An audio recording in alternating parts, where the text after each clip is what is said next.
Hello and welcome to all of you. स्वागत करती हूँ आप सभी का फिर से मेरे वीडियो में, जो लगातार मेरे वीडियोस को देख रहे हैं आप और मेरे वीडियोस की प्रशंसा कर रहे हैं, मुझे काफ़ी हद तक मोटिवेट कर रहे हैं, तो उसके लिए बहुत बहुत शुक्रिया।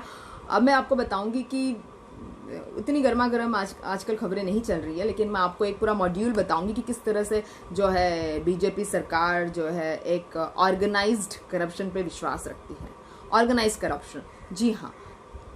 हाँ दोस्तों, बाबा साहेब अम्बेडकर ने बताया था कि अगर आपको लड़ना है तो आपको पढ़ना बहुत ज़रूरी है, क्योंकि जब तक आप पढ़ेंगे नहीं ना, आपको पता नहीं चलेगा कि आपको लड़ना क्या है, किससे लड़ना है, किस हद तक लड़ना है और किस हद तक आप सफल हो सकते हैं और किस हद तक आप सफल है और किस हद तक आप असफल है और आपको किस तरह की पढ़ाई करके किस हद तक सफलता प्राप्त की जा सकती है। ये सारी चीज़ें आपको पढ़ने से ही जो है एक विश्लेषण स्वरूप चीज़ें आपको पता चलेगी। तो आज हम इसी तरह की कुछ पढ़ाई लिखाई की चीज़ें कर रहे हैं। हो सकता है आपको सेंसेशनलाइज लगे चीज़ें पिछले कुछ वीडियोस की तरह, लेकिन सरकार के करप्शंस तो मैं आपके सामने दिखा के रहूँगी। जो हमारी पिछली सरकारें थी उसमें करप्शन के काफ़ी ढोल बजाए जाते थे कि करप्शन है। कभी अन्ना हजारे का मूवमेंट हो रहा है, कभी बीजेपी के नेता सड़क पर बैठ जाते थे, आए दिन धरना दे देते थे और इस तरह से धरने वरने चलते रहते थे, प्रदर्शन चलते रहते थे, विद्रोह चलते रहते थे। लेकिन उस समय ऐसा था कि चीज़ें कि हाँ आप आइए और फिर देखते हैं, और फिर कभी किसी वजह से या किसी इंडिविजुअल की वजह से करप्शन हो गया है। लेकिन इस सरकार में ऐसा नहीं है। अभी हम देख रहे हैं कि इतनी कोरोना नाम की वैश्विक बीमारियों से हम लोग जूझ रहे हैं, लेकिन फिर भी हमारी सरकार जो है नीति आयोग के साथ में बैठ के ये पता करने में लगी है कि पैसा कहाँ से आ सकता है, पैसे की उगाही कहाँ से हो सकती है, पैसा कैसे पब्लिक से छीना जा सकता है। पेट्रोल जो है 9 रुपये बढ़ा दिया गया है, डीजल जो है 11 रुपये बढ़ा दिया गया है, और उसमें भी बोल रहे हैं कि अब कोरोना काल है तो सरकार को कमाने के लिए कोई ना कोई जरिया चाहिए। और जब जनता के पास में पैसा नहीं होगा तो वो जरिया क्या जनता का गला काट के बनाएंगे? जनता को अंधकार में ढकेल के आप उसका ब्रेन वॉश करके आप उस तरह का मुनाफा बनाएंगे? कैसे बनाएंगे आप? डायरेक्ट टैक्स जो है, जिसको हम इनकम टैक्स कहते हैं, वो 30% से कम हो गया है। इनडायरेक्ट टैक्स, जिसको जीएसटी कहते हैं, क्योंकि मार्केट में पैसा नहीं है, बहुत ज़्यादा जो है जो नोटबंदी की बाद में हमने देखा है कि किस तरह से हमारी जीडीपी गिर चुकी हुई है और अभी जो है इन्फ्लेशन की बारी आनी बाकी है। तो इस तरह से जो है इनडायरेक्ट टैक्स भी जो है 40% से कम हो गया है। तो ऐसे में हम सरकार के जो हथकंडे हैं, जो सरकार ने जो हथकंडे अपनाए डायरेक्ट पैसे को उठा के अपनी जेब में रखने का, उस हथकंडों के बारे में हम आज बात करेंगे। क्योंकि कोरोना के आंकड़े हमारे मेरे ख्याल से 11.5 लाख हो गए हैं और मौतें जो हैं 50,000 के आसपास मौतें हो गई है। और मुझे दुख होता है उन लोगों के बारे में, उन कोरोना वॉरियर्स के बारे में जान के, उन कोरोना पेशेंट्स के बारे में जान के कि उनके परिवारों में, जहाँ भी 50,000 परिवार है, सबके यहाँ जा के एक मौत हुई है, तो उनको कैसा फील होता होगा। कोई उनकी खैर खबर लेने के लिए नहीं जा रहा है।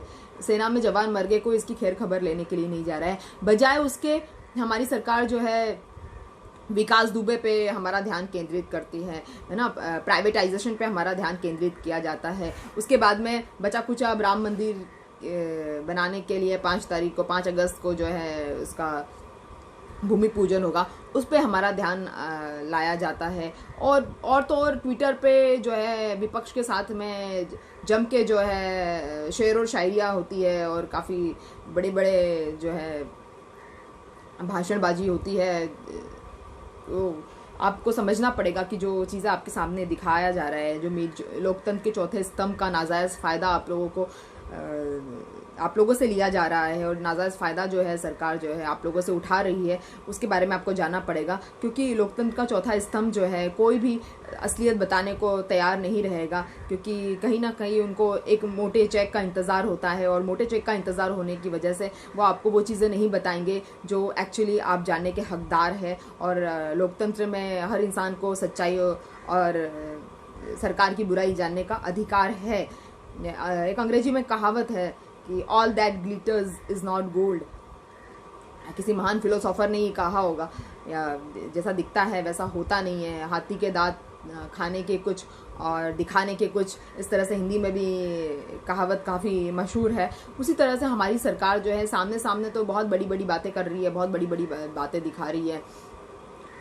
राजस्थान में आप देख रहे हैं कि हमारी सरकार जो है विधायक को खरीदने में 1 महीने से लगी हुई है। और अब जो है हमारी सरकार पूरी तरह से जो है अपनी सरकार को इस्टेब्लिश करने में राजस्थान में लग चुकी है। अमित शाह जी वहाँ पहुँच चुके हैं और सारी चीज़ें जो है एकदम सिलसिलेवार तरीके से जो है कार्यान्वित की जा रही है। तो हम ये देखेंगे कि हमारी सरकार ने जो है कोल इंडिया हो, एयर इंडिया हो, BPCL हो, BSNL हो, इस तरह की सारी कंपनियां जिससे हम कई करोड़ों का मुनाफा कमाते थे, वो सारा की सारा मुनाफा जो है वो कमाने वाली कंपनियों को जो है इन्होंने NPA घोषित कर दिया है और प्राइवेटाइज करने का इरादा कर लिया है। ऐसा क्यों किया है? जो रेलवेज है, पोर्ट्स है, टेलीकॉम इंडस्ट्री है, माइनिंग इंडस्ट्री है, जो आज तक बहुत ज़्यादा पैसा निकाल के सरकार को देती थी, जो बहुत ज़्यादा प्रॉफिट में चलते हुए हैं, जो बहुत ही सक्सेसफुल प्रोजेक्ट्स हैं, वो हमें प्राइवेटाइज करने पड़ रहे हैं। तो मैंने जैसे आपको पिछले वीडियोस में बताया था कि 109 रूट्स पे 151 ट्रेनें चलाई जा रही है, तो जो प्राइवेट ट्रेन्स होगी, तो ऐसा सरकार को क्यों करना पड़ रहा है? इसलिए क्योंकि सरकार ने कोई पैसे की आने की कोई स्कीम ही नहीं बनाई, कोई नीति ही नहीं बनाई, कोई योजना ही नहीं बनाई पिछले 6 सालों में। ना स्कूल ना अस्पताल, तो कहाँ के हैं ये 6 साल? क्या किया 6 साल इन्होंने? सिर्फ इन्होंने बड़ी बड़ी गप्प मारी है और ट्विटर पे बड़े बड़े खेल दिखाए हैं और मीडिया ने जो है जो मेन स्ट्रीम मीडिया है उन्होंने वही सरकार की तारीफें कर करके पब्लिक का ब्रेन वॉश किया है। क्या इतना ही काम हमारी सरकार ने 6 सालों में किया हुआ है? और अब जब कोरोना संकट आ गया है, अब जब GDP माइनस में चली गई है, अब जब इन्फ्लेशन आ गया है, अब जब बेरोजगारी जो है बहुत ज़्यादा बढ़ चुकी है, मेरे ख्याल से 15 करोड़ बेरोजगार हमारे यहाँ पे लिस्टेड अभी है, बताए जा रहे हैं। तो जब पेट्रोल और डीजल से सरकार को लूटा जा रहा है, उसके बाद भी सरकार का पेट नहीं भर रहा है। पेट्रोल का दाम जो है 9 रुपये बढ़ चुका है, डीजल का दाम जो है 11 रुपये बढ़ चुका है। यही UPA सरकार के समय जब इस तरह से रेट्स बढ़ते थे तो बड़े बड़े VIPs और सरकार के जो चमचे थे वो बड़े बड़े ट्विटर्स पे बहुत हाई क्लास ट्वीट्स करते थे, जो आजकल सारे डिलीट हो गए हैं, जिसमें अब मैं नाम लेना नहीं चाहूँगी, आपको पता ही होगा कि मैं किन लोगों के बारे में बातें कर रही हूँ। और अब जो है मतलब हर जगह फर्जीवाड़ा चल रहा है। सरकार ने एक जो है वेंटिलेटर्स जो है 1.5 लाख का वेंटिलेटर जो है 4 लाख का करके जो है सरकार हिसाब लगा रही है। उसके बाद में मुंबई में 80 वेंटिलेटर्स किसी हॉस्पिटल में दिए हुए थे, जो सारे की सारे गर्म होने के पहले ही ठंडे हो जाते हैं। 27,000 घरों में जो है 27,000 घरों में, या आई थिंक फिगर उससे भी ज़्यादा होगा, एक कोरोना वॉरियर की मौत हुई है और कोरोना से संक्रमित लोगों की मौत हुई है। उनकी देखभाल करने वाला, उनकी जांच पड़ताल करने वाला कोई भी नहीं है सरकार में से। कोई भी MP या MLA विधायक उनके यहाँ जाकर ये नहीं देख रहा है कि मतलब फैमिली के हालात कैसे हैं और किस तरह की आर्थिक परेशानियों से वो फैमिली गुजर रही होगी। ऐसा देखने का किसी के पास भी समय नहीं है हमारी सरकार में। हमारी सरकार ऐसा कर क्यों रही है? आखिर चीज़ों को प्राइवेटाइज क्यों कर रही है? सवाल आपके दिल और दिमाग में आता होगा। बहुत सारे लोगों के दिल और दिमाग में नहीं आता होगा, क्योंकि उन्हें ऐसी किसी भी तरह की पढ़ाई लिखाई से एलर्जी है, खासी एलर्जी है, तो उनके दिल और दिमाग में ऐसे सवाल नहीं आते होंगे। लेकिन मैं आपको बता दूं कि ऐसा क्यों किया जा रहा है। क्योंकि अगर कंपनी निजीकरण में नहीं जाएगी, कंपनी अगर प्राइवेट हाथों में नहीं जाएगी, तो फिर कंपनी का जो है पार्लियामेंट्री अकाउंट कंपनी के थ्रू जो है सारा जो मुनाफा जो है वो पार्लियामेंट में भी आके विपक्ष भी चेक कर सकता है और भी दूसरे कई पॉलिटिकल ग्रुप्स है वो भी चेक कर सकते हैं। और कंपनी को जो है वो जो मुनाफा है वो डायरेक्ट सरकार की जेब में नहीं जाएगा, बल्कि उस जनता की भलाई के लिए लगेगा। लेकिन जब उसी जगह पे आप कंपनी को निजीकरण कर देंगे, आप कंपनी को निजी हाथों में दे देंगे, तो निजी हाथों में देने के बाद में जो निजी एंटरप्रेन्योर्स हैं, जो बिजनेस परिवार है, वो अपने फ़ायदे के बारे में सोचेंगे। उस समय वो सब्सिडी देने के बारे में नहीं सोचेंगे कि आपको जनता को कितनी सब्सिडी देना है। और तो और जो मुनाफा आएगा वो भी डायरेक्टली जो है उसका कोई ऑडिट नहीं होगा, कोई PSC नहीं होगा, कोई CAG नहीं होगा, उसका कुछ नहीं होगा। CAG का फुल फॉर्म वैसे कंट्रोलर अकाउंट जनरल है, auditor general, controller auditor general CAG का फुल फॉर्म है। कोई PSC नहीं होगा, कोई CAG नहीं होगा, मतलब मुनाफे का जो भी कैलकुलेशन है वो नहीं होगा। मुनाफे का कोई कैलकुलेशन जो है सरकार को, जनता को बताने की ज़रूरत नहीं है। जैसे PM केयर फंड्स का हो रहा है, आपको पता ही होगा कि PM केयर फंड्स में क्या आ रहा है, क्या जा रहा है, सरकार को आपत्ति है। सवाल पूछने पे आपको उल्टे सीधे जवाब मिलते हैं और आपको बड़ी क्रिटिसिज्म मिलती है कि आप सवाल कैसे पूछ सकते हैं, इस तरह से आप सवाल कैसे पूछ सकते हैं। यूनिवर्सिटीज़ को देखेंगे, कंपनीज तो ठीक है, यूनिवर्सिटीज़ तक प्राइवेट हो गई है। मेरे ख्याल से मोर देन 400 यूनिवर्सिटीज़ जो है प्राइवेट यूनिवर्सिटीज़ हमारे यहाँ पे हैं, जो पिछड़े राज्यों में है और जो काफ़ी अच्छा खासा जो है पैसा कमा के जो सरकारी जगहों पर स्टैब्लिश्ड है, प्राइवेट यूनिवर्सिटीज़ और प्राइवेट कॉलेजेस और प्राइवेट स्कूल्स, और वो उनका जो है डायरेक्ट मुनाफा जो है कहीं ना कहीं स्थानीय या केंद्रीय सरकार की जेब में जो है मुनाफा जा रहा है। तो इस तरह से हमारी सरकार जो है वो एक करप्शन की मास्टर बन गई। बीजेपी सरकार जो है करप्शन की मास्टर माइंड बन चुकी है और ऑर्गेनाइज्ड करप्शन जो है ये बहुत ज़्यादा बीजेपी के अंदर है, क्योंकि सरकार के पास कोई योजना या नीति तो है ही नहीं जहाँ से पैसा आता रहे, या ऐसी कोई योजना या नीति तो नहीं है जिससे जनता की भलाई हो सके। सारी भलाई जो है सरकार ने अपनी खुद की ही भलाई करनी है। सरकार जनता की भलाई के बारे में किसे फुर्सत है देखने के लिए, जानने समझने के लिए किसी को फुर्सत नहीं है। बस ये इंटेलेक्चुअल स्पीकर्स जो है, पैनलिस्ट जो है सरकार की तरफ से, बड़े बड़े प्रवक्ता जो है बैठ जाते हैं और बड़ी बड़ी बातें करते हैं, और जो दिन भर मेन स्ट्रीम मीडिया पे चलता रहता है, और ऐसा करके पब्लिक का सीधे सीधे तौर पे जो है ब्रेन वॉश किया जाता है। पब्लिक को लगता है कि उनके लिए बहुत ज़्यादा काम हो रहा है और सरकार जो है उनके लिए सब कुछ कर रही है, मगर ऐसा नहीं है। सरकार जो भी कर रही है 6 सालों में, जो भी करा है, कोई स्कूल नहीं खोले, कोई अस्पताल नहीं खोला, कोई IIMs नहीं, कोई IITs नहीं खुला है। उल्टा अब तो कोरोना में स्कूल्स जो खुले हुए हैं उनमें ना कंप्यूटर्स है ना इंटरनेट है। सारे देशों में जहाँ भी लॉकडाउन लग रहा है, जहाँ पे कोरोना महामारी से लोग पीड़ित है, वहाँ पर कुछ ना कुछ कंप्यूटर्स और इंटरनेट के थ्रू बच्चों को घर बैठे पढ़ाई करवाई जा रही है। लेकिन हमारे देश में तो ये भी फैसिलिटीज़ स्कूल्स और कॉलेजेस में अवेलेबल नहीं है, जो अब हमें पता चल रही है। तो हमने एक्चुअली में तरक्की की कहाँ है, कौन सा सेक्टर में हमने तरक्की की है? स्कूल्स को कोरोना सेंटर्स बना दिए गए हैं। तो फिर जब कोरोना सेंटर्स बना दिए गए तो हेल्थ का जो बजट रखा जाता था, जो हेल्थ में इतनी बड़ी बड़ी डिस्कशंस की जाती थी, वो भी जो है कहीं ना कहीं मिसिंग है। रेलवे को निजीकरण किया जा रहा है, रेलवे बजट भी जो है मेन बजट में अब जोड़ दिया गया है। पहले यूपीए सरकार के समय, जब 2014 से पहले जब बजट आया करता था, तो उन दिनों जो रेलवे का बजट सेपरेट हुआ करता था और जो हमारा मेन बजट है सेपरेट हुआ करता था, क्योंकि एक वेलफेयर स्टेट के चलते, जैसे मैंने आपको एक वीडियो बताया था, तो रेलवे जो है वेलफेयर में आती है। क्योंकि रेलवे वेलफेयर में आती है तो डेफिनेटली रेलवे का काम मुनाफा कमाना नहीं है, रेलवे का काम मुनाफे के बारे में सोचना नहीं है, बल्कि गरीबों की मदद करना है, भलाई करना है। और वेलफेयर का काम जो है वही सिर्फ वेलफेयर स्टेट के चलते रेलवेज कर सकती है और सरकारी बसेस कर सकती है, सरकारी हॉस्पिटल्स कर सकते हैं। लेकिन ऐसा कुछ भी जो है हमें इन 6 सालों में समझ में आ रहा है कि ऐसा जो है कुछ भी नहीं किया गया है। और जो मोदी सरकार की महत्वाकांक्षी सोच है, जो GDP के बारे में जो सोच है, उनका काफ़ी सारे जो RBI के गवर्नर्स है उन्होंने विरोध किया था। जैसे उर्जित पटेल साहब थे, उन्होंने अपने कार्यकाल से पहले, ऐसे गवर्नर हुए RBI के जिन्होंने अपने कार्यकाल से पहले ही उन्होंने जो है इस्तीफ़ा दे दिया है। उसके पहले भी हमारे रघुराम राजन जी जो गवर्नर रहे थे, उन्होंने भी जो है मोदी सरकार की जो महत्वाकांक्षी सोच है और जो GDP को लेके सोच है, उसकी काफ़ी उन्होंने क्रिटिसिज्म किया था, उनकी काफ़ी उन्होंने विरोध किया था, जिसके चलते 2013 से 16 के बीच में, जिसके चलते मोदी सरकार ने उनकी किसी बात को मानने से मना कर दिया और नोटबंदी लगा दी।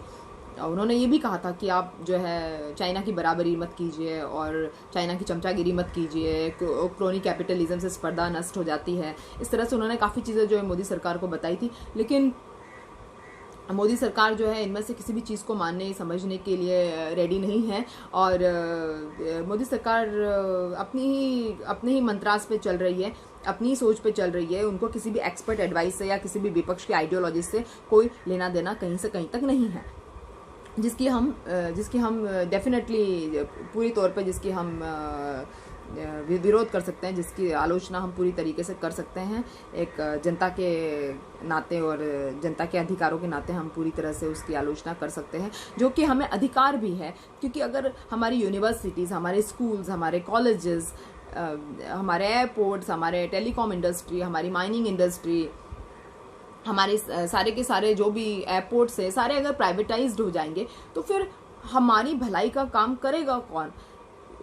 प्राइवेट कंपनीज मुनाफा कमाएगी, सरकार की जेब में मुनाफा जाएगा, हमारी भलाई के बारे में नहीं सोचा जाएगा। जनता की सब्सिडीज पूरी तरह से निल हो जाएगी, ख़त्म हो जाएगी, और सरकार जो है अपना मुनाफा कमा के, अपनी एडवर्टाइजमेंट करके, अपना मीडिया मैनेजमेंट करके जो है आगे बढ़ जाएगी, और हम लोग बस देखते ही रह जाएंगे और यहीं खड़े रह जाएंगे जहाँ पर हम खड़े हैं।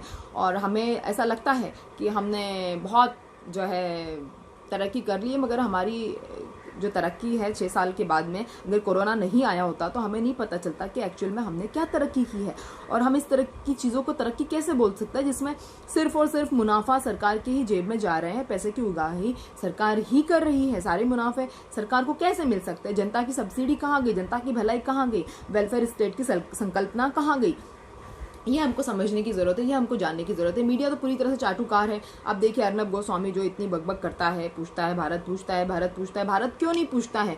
आपके पुराने चमचों से क्यों नहीं पूछता है भारत की पेट्रोल 9 रुपये क्यों बढ़ गया, डीजल 11 रुपये क्यों बढ़ गया? क्यों भारत नहीं पूछता है कि एयरपोर्ट्स का जो डील हुआ था अडानी जी के साथ में, उसका वो कैसे पीछे हट गया? How did the Adani company backed out? How did it happen? उसके बाद में वेंटिलेटर्स में जो फर्जीवाड़ा हो रहा है कि मुंबई में कुछ वेंटिलेटर्स दिए गए थे, वो बेकार निकले। LNJP हॉस्पिटल में कुछ 175 वेंटिलेटर्स दिए गए थे, वो बेकार निकले। मतलब पूरी तरह से जो है चीज़ें जनता के हाथों से निकलती जा रही है। जनता सवाल नहीं पूछती है, मीडिया जनता को एक मिसगाइड कर रही है, और सरकार जो है मीडिया का एक नाजायज़ फ़ायदा जो है उठा रही है, और यही सब कुछ जो है चल रहा है। अभी जो हमारे RBI के गवर्नर है वो शक्तिकांत दास जी, वो इसीलिए टिके हुए हैं मोदी जी के नेतृत्व में, इसलिए टिके हुए क्योंकि उनको इकोनॉमिक्स की कोई समझ ही नहीं है। और वो मेरे ख्याल से उन्होंने MA किया हुआ है, हिस्ट्री में MA किया हुआ है, और उनको मोदी सरकार के सामने ना बोलने दिया जाता है, ना उनकी कोई इकोनॉमिक्स से रिलेटेड पॉलिसी या GDP से रिलेटेड पॉलिसी या इन्फ्लेशन को इम्प्रूव करने के लिए या इन्फ्लेशन को ठीक करने के लिए किसी तरह की पॉलिसीज़ जो है उनको देने या समझने का उनके पास में कोई अधिकार नहीं है। और डायरेक्टली जो है सरकार किसी भी चीज़ का खाता या बही खाता जनता को दिखाने के फेवर में नहीं है। और चाहे कोरोना आ जाए, चाहे बाढ़ आ जाए, चाहे सुनामी आ जाए, सरकार को सिर्फ अपने बारे में सोचना है। सरकार को यही सोचना है कि इलेक्शन कैंपेन को सक्सेस कैसे बनाना है। आप देख लीजिए शुरू से लेके अंत तक सारी जुडिशियल जो भी इंस्टीट्यूट है जुडिशियल, वो सरकार के कब्जे में है। इलेक्शन कमीशन सरकार के कब्जे में है। मीडिया जो लोकतंत्र का चौथा स्तंभ है वो सरकार के पास में है। मतलब नाजायज़ फ़ायदा बुरी तरह से चौथे स्तंभ का उठाया जा रहा है, जैसे कि मैं आपको बताती रहती हूँ। उसके बाद में पुलिस प्रशासन जो है सरकार के उंगलियों पे नाच रहा है। आप देख रहे हो यूपी में आज क्या हुआ है। एक माँ बेटी जो है, अमेठी से माँ बेटी आए थे और वो बता रहे थे कि उनका किसी ज़मीनी मामले में किसी दबंगों से उनका वास्ता पड़ा, और दबंगों के खिलाफ वो काफ़ी हद तक पुलिस के पास में गई, और बहुत एट लास्ट वो परेशान होके वो लखनऊ में लोकसभा भवन जो CM भवन के पास में है और विधानसभा के पास में, वहाँ पर जहाँ पे शिकायतें दर्ज की जाती है जनता की, वहीं आके उनको अपना जो है अपने आप को आग लगा लेनी पड़ी। और पुलिस प्रशासन बिल्कुल ही निष्क्रिय थी। पुलिस प्रशासन कहीं से कहीं तक दिखाई नहीं दी। और ये किस तरह का मोदी सरकार का राम राज्य है, किस तरह से योगी सरकार का राम राज्य है, ये समझ में नहीं आता है। जिस पर हमारे जो कांग्रेस के वरिष्ठ नेता है प्रमोद तिवारी, उन्होंने पूछा है कि जो स्मृति ईरानी जी जो एक हथीनी के मरने पे रोने बैठ जाती है, जो सिलेंडर के भाव बढ़ने पे रोड पे बैठ जाती है, वो अब कहाँ है कि उनके विधानसभा क्षेत्र से जो है, उनके लोकसभा क्षेत्र से एक महिला और उसकी बेटी जो अपने आप को आग लगा लेते हैं और दबंगों से, गुंडों से परेशान होके, और पुलिस ने उल्टा उनके ही खिलाफ कंप्लेन दर्ज करा दी दबंगों और गुंडों के साथ में होते हुए। आपको समझ में आना चाहिए किस तरह से यूपी पुलिस जो है वो दबंगों और गुंडों के साथ में मिली हुई है। एक्चुअली हमारे देश की पुलिस में प्रॉब्लम ही यही है कि जब जब सब कुछ खत्म हो जाता है, जब मर जाते हैं लोग, तब जाके हमारी पुलिस बहुत एक्टिव और स्मार्ट बन जाती है। जब लोग जिंदा होते हैं, जब जब विक्टिम्स जिंदा होते हैं, जब शिकायतकर्ता जिंदा होते हैं, तब उनकी शिकायत क्यों नहीं ली जाती, उनकी शिकायत पे काम क्यों नहीं दिया जाता है, तब दबंगाई पुलिस की कहाँ जाती है। ये एक्चुअली बहुत बड़ा मुद्दा है जो काफ़ी समय से मेरे दिमाग में चला आ रहा है। और जहाँ पर पुलिस को पैसे मिलते हैं वहाँ पर पुलिस तो इतने से मतलब छोटे से राई जैसे इशू को भी पहाड़ बना देगी, तिल का पहाड़ बना देगी, तिल का ताड़ बना देगी। लेकिन जहाँ पर बात आती है गरीबों की, जहाँ पे बात आती है मजबूरों की, वहाँ पे ना पुलिस को मतलब है ना ही सरकार को मतलब है। तो आखिरकार जो माँ बेटी है उन्होंने अपने आप को आग लगा ली, और आग लगा के जो है माँ जो है 80% तक जल चुकी है और बेटी जो 40% तक जल चुकी है। माँ तो काफ़ी खतरे में है, बेटी जो भी खतरे से बाहर है। उसके बाद में अमेठी बरेली में भी, हाँ बरेली में एक महिला का जो है रेप करके उसके ऊपर वाहन चढ़ा दिया गया है। तो इस तरह की घटनाएं जो है उत्तर प्रदेश में हो रहा है। उत्तर प्रदेश पूरी तरह से निरुत्तर प्रदेश होते जा रहा है। चाहे नौकरियों का सवाल हो, चाहे किसानों का सवाल हो, चाहे गरीबों का सवाल हो, हमेशा ही जो है पुलिस और प्रशासन जो है निर्दयी रहा है, निष्क्रिय रहा है। उनका कोई लेना देना नहीं होता है गरीबों से। इसी पर जो है अजय कुमार लल्लू, हमारे जो कांग्रेस के अध्यक्ष हैं, अजय कुमार लल्लू ने पूछा है योगी जी से कि योगी जी ये क्या हो रहा है कि आपके जहाँ पर कंप्लेंट्स के लिए आपने लोक भवन बनाए हुए थे, वहाँ पर लोक भवन के बाहर जो है लोग अपने आप को आग लगा रहे हैं। इस तरह से आपका प्रशासन और आपकी पुलिस मिलकर गरीबों को परेशान कर रही है, और दबंगाई गुंडा राज जो है वो गरीबों को परेशान कर रहा है, मजबूरों लाचारों को परेशान कर रहा है। इस तरह की खबरें हमारे सामने आती रहती है। और अभी जो है चीज़ों को हवा मिली है कुछ इंडिपेंडेंट पत्रकारों, जर्नलिस्ट के द्वारा। मैं आप लोगों से अपील करूंगी कि आप इंडिपेंडेंट पत्रकारों और जर्नलिस्ट को आप सपोर्ट करें, उनको ऑनलाइन डोनेशन दें, और एक अमेरिका की तरह हम सिस्टम बनाएं जिसमें जर्नलिस्ट और जो भी वरिष्ठ पत्रकार है, जो भी यूट्यूबर्स है, वो हमें एक सच्ची और अच्छी चीज़ बता रहे हैं, और हमें हमारी जो आई ओपनिंग चीज़ें हमें बता रहे हैं, आई ओपनर न्यूज़ हमें बता रहे हैं, एक अच्छे रिमार्क्स पे काम करते हैं और जनता की भलाई के लिए काम करते हैं। और हम जो है हमारा ये टाटा स्काई और दुनिया भर के जो है सैटेलाइट टीवीज़ के टैरिफ भर के हम लोग जो है मेन स्ट्रीम मीडिया में फालतू की बकवास और जो है बनावटी और झूठी चीज़ें जो है हम लोग दिखा रहे हैं, और जनता उसी को सुन के उनका ब्रेन वॉश हो रहा है। तो मुझे लगता है कि उससे आधे पैसे, टीवी के आधे पैसे आपको जो है इस तरह के यूट्यूबर्स को और इस तरह के पत्रकारों को, जर्नलिस्ट को, वरिष्ठ जर्नलिस्ट को आपको देने चाहिए, उनके पेटीएम नंबर पे या उनके गूगल अकाउंट पे, या आजकल तो यूट्यूब से भी आप दे सकते हैं। तो आप इस तरह से डोनेशन दीजिए जो वरिष्ठ पत्रकार है या जो यूट्यूबर्स है जो एक्चुअली क्रांतिकारी विचारों को आपके अंदर इंस्टिल कर रहे हैं, और जो क्रांतिकारी विचारों को आप तक लेकर आ रहे हैं, मेहनत कर रहे हैं, मटेरियल बना रहे हैं। उनके पास पूरी टीम्स भी प्रॉपरली नहीं है।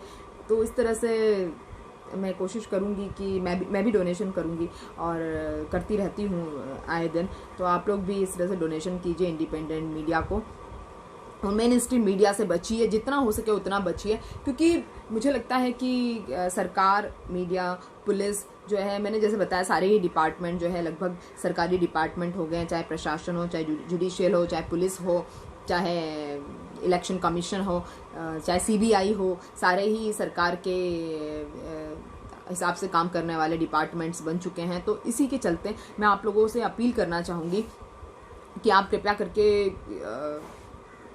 चीज़ों को समझिए, अध्ययन कीजिए, ज्ञान अर्जित करिए, और उसके बाद आपकी जिम्मेदारी है, उसके बाद आप ज्ञान अर्जित करने के बाद में आप किसी नतीजे पे पहुंचिए। ऐसे ही किसी ने कुछ कह दिया इसलिए आपको नतीजे पे पहुंचने की ज़रूरत नहीं है। अमेरिका में भी लोकतंत्र है, वहाँ के टीवी और वहाँ के वरिष्ठ पत्रकार, वहाँ के जो मीडिया, जो मेन स्ट्रीम मीडिया है, वो बहुत ही डायरेक्ट सवाल शूट करती है वहाँ के प्रेसिडेंट पे, और वहाँ पर ऐसी चाटुकारिता नहीं चलती। हमारे यहाँ पे चाटुकारिता चल रही है, इसलिए आपसे ऐसा कहा जा रहा है। तो इसमें बुरा मानने वाली बात नहीं है, आपको बुरा नहीं मानना चाहिए। आपको अध्ययन करने की ज़रूरत है, आपको अपनी लड़ाई खुद लड़नी है।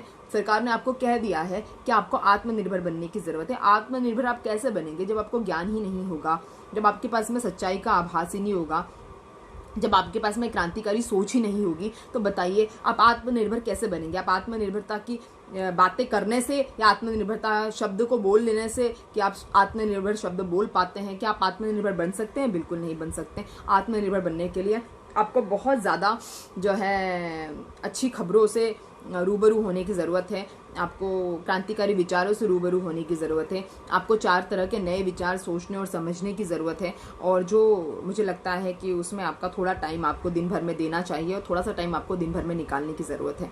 आप बंद कीजिए ये टीवी और ये सब मीडिया के फालतू की चीज़ें जो आपके माइंड को जो है किसी और दिशा में ले जाते हैं, किसी और दशा में ले जाते हैं। बजाय आप कोशिश कीजिए कि आप अच्छी न्यूज़ से जुड़ें, आप अच्छे लोगों से जुड़ें, जैसे आप मुझसे जुड़े हुए हैं। और मैं कोशिश करती हूँ अपने लेवल पे, मैं इतनी वरिष्ठ पत्रकार की तरह नहीं आपको इतना सब कुछ बता रही हूँ, लेकिन मैं जो भी आपको बता रही हूँ बहुत ही सटीक बता रही हूँ, इन शॉर्ट बता रही हूँ, कम शब्दों में बता रही हूँ। और आप लोगों ने मुझे बहुत सपोर्ट भी किया, मैं उसके लिए आपकी बहुत आभारी हूँ। और आप मुझे लगातार मेरे प्रोत्साहन कर रहे हैं, आप मुझे प्रोत्साहित कर रहे हैं, मुझे बहुत अच्छा लगता है।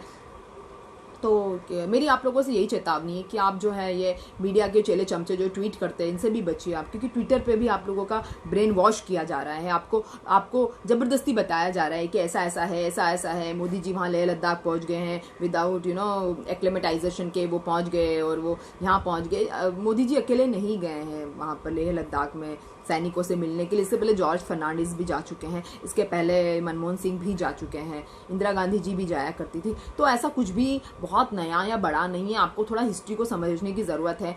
और जो है ये बीजेपी सरकार जो है, ये जो है बहुत ही अपने आप में एक चालाक और चंट किस्म की सरकार है, जिसके पास सैलरी देने के पैसे नहीं, जिसके पास पेंशन देने के पैसे नहीं है, जिसके पास टीचर जो गेस्ट टीचर्स है उनको फ्री में काम करवा रही है। और बहुत ही बातें ही बातें कर रही है, जो है ना, मतलब मैं क्या बताऊं आपको, सिर्फ बातें ही बातें हैं। अटल बिहारी जी भी बातें करते थे, लेकिन उनका एक अलग रुतबा था, उनका ये सब शो वाला, शो ऑफ वाला नेचर नहीं था। और जिस तरह से देश उनको प्यार करता था और जिस तरह से विपक्ष उनसे प्यार करता था, ये काफ़ी सराहनीय है। लेकिन आजकल स्थिति बदल गई है। उस स्थिति को देखते हुए, इस स्थिति को देखते हुए आपको भी बदलने की ज़रूरत है, आपको भी चीज़ों को समझने की ज़रूरत है। और मैं कहती हूँ आप इंडिपेंडेंट मीडिया को टाइम दीजिए, डोनेशन दीजिए, और फिर आप देखिए कि हमारे देश की तकदीर और हमारे देश का युवा कैसे बदलता है।